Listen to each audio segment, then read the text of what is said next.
भारत और चीन के बीच लाइन ऑफ एक्चुअल कंट्रोल के पास हुई झड़प पर देश में सियासी घमासान छिड़ गया है। रक्षा मंत्री ने संसद के दोनों सदनों में बयान दे दिया है, लेकिन चर्चा की मांग पर अड़े विपक्ष ने लोकसभा और राज्यसभा में हंगामा कर दिया है। राज्यसभा से विपक्ष ने वॉकआउट तक कर दिया। 9 दिसंबर को अरुणाचल प्रदेश के तवांग में भारत और चीन की सेना के बीच भिड़ंत हो गई।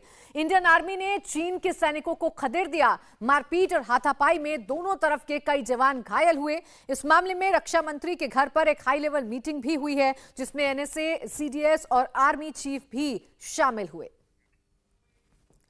अब चीन से झड़प पर रक्षा मंत्री ने संसद के दोनों सदनों में बयान दिया है। राजनाथ ने अपने स्टेटमेंट में कहा कि तवांग के यांगसे में चीन ने अतिक्रमण की कोशिश की। भारतीय सेना ने चीन के सैनिकों को अतिक्रमण से रोका और दोनों देशों की सेनाओं के बीच में हाथापाई हो गई।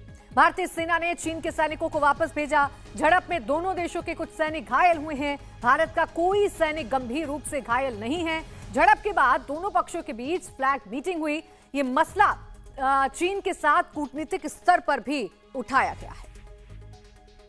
9 दिसंबर 2022 को अगर आप अपने बच्चों को पैसे का पाठ नहीं सिखाएंगे तो पैसा कमाने के बाद में हो सकता है वो आपको ही बेच दें। सावधान, फ्रीडम ऐप को डाउनलोड करें। बच्चों को पैसे का पाठ कैसे पढ़ाना है सीखिए। पीएलए ट्रुप्स ने तवांग सेक्टर के यांगसे एरिया में लाइन ऑफ एक्चुअल कंट्रोल पर अतिक्रमण कर स्टेटस को एक तरफा बदलने का प्रयास किया। चाइना के इस प्रयास का हमारी सेना ने दृढ़ता के साथ सामना किया है अध्यक्ष महोदय, और इस फेस ऑफ में हाथापाई भी हुई है।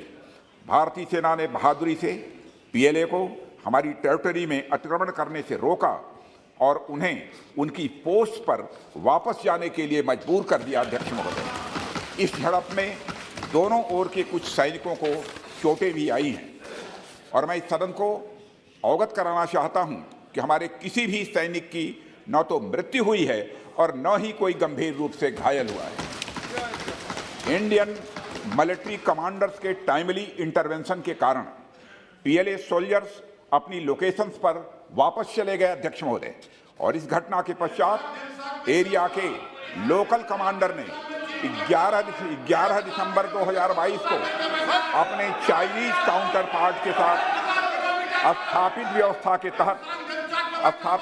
के तहत एक फ्लैग मीटिंग की और इस घटना पर चर्चा की।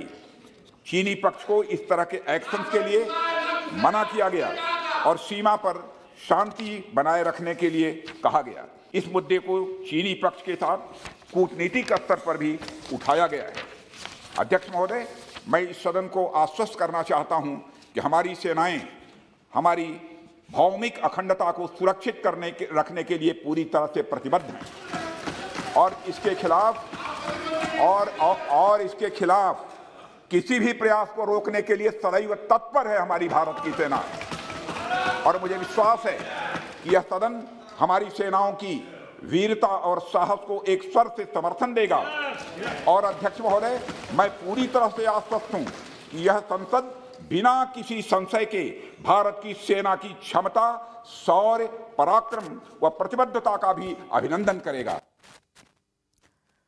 अब तवांग मामले में विपक्ष के हंगामे पर गृह मंत्री अमित शाह ने भी पलटवार किया और आरोप लगाया कि कांग्रेस की चीन के साथ सांठगांठ है। कांग्रेस के लोग चीन से चंदा भी लेते हैं। कि भारतीय जनता पार्टी की सरकार है, नरेंद्र मोदी इसके प्रधानमंत्री है, और जब तक भारतीय जनता पार्टी की मोदी सरकार चल रही है, 1 इंच जमीन पर भी कोई कब्जा नहीं कर सकता। कल अपने सेना के जवानों ने जो 8 की देर रात को और 9 की सुबह को जो वीरता दिखाई है, मैं इसकी भूरी प्रशंसा करता हूं। इन्होंने घुसे हुए सभी लोगों को कुछ ही घंटों में वापिस खदेड़ दिया और हमारी भूमि का रक्षण किया। मैं कांग्रेस पार्टी को पूछना चाहता हूं, ये दोगला रवैया जनता के सामने नहीं चलता है। जनता सब देख रही है। आपके परिवार द्वारा चलाया गया फाउंडेशन, उसका FCRA रजिस्ट्रेशन चीन की दूतावास से मिले हुए अनुदान से समाप्त हुआ है।